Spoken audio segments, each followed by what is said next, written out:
So here's an example of the other tool, and it's pretty convenient and pretty self-explanatory. It automatically holds the file at that 35-degree angle, and it automatically holds the file just above the body. So you really don't need this this guard here. As the file clears the body, you're not going to be in danger of that. And you just basically, the cutting feels the same. It's a little noisy and it's a little grabby until it hits the binding, and then it gets really smooth. So all in all, a pretty cool tool to have on hand.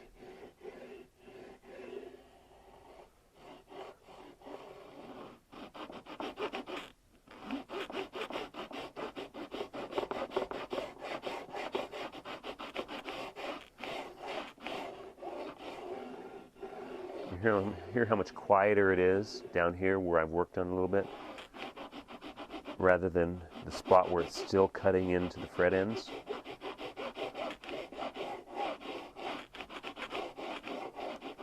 It's not as important up here where you're never going to be fretting, so you don't have to go too crazy with it. And there we are. So we'll continue with the treble side, and if there were ever an excuse to maybe lean on one side more than the other, this is it. Because the treble side is what you really feel through your hand. I mean, unless you're curving really your thumb or anything over the top of the fingerboard, it's not very often that you feel the top frets or the bass side frets. So if you, as I say, if you're going to lean on one side more than the other, now's the time. You can make them symmetrical, but if you want to just do an extra good job on the treble side, then that's perfectly okay.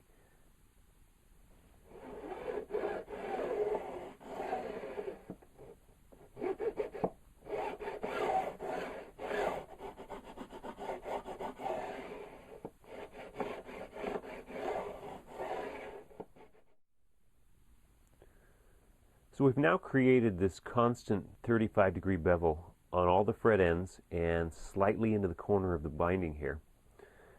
And now there's, the frets don't stick out past the fingerboard and the binding. Now it's time to round and detail these fret ends, because you can definitely feel a sort of a sharp upper edge here that needs to be rounded and polished.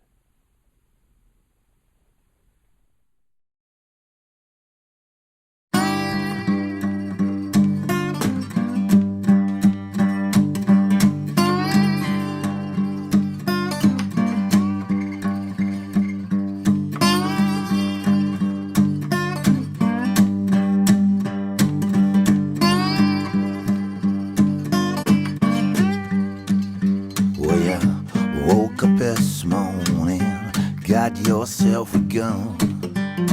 Your mama always said you'd be there, chosen one. She said you're one in a million, you got to burn or shine. But you were born under a bad sign with a blue moon in your eyes.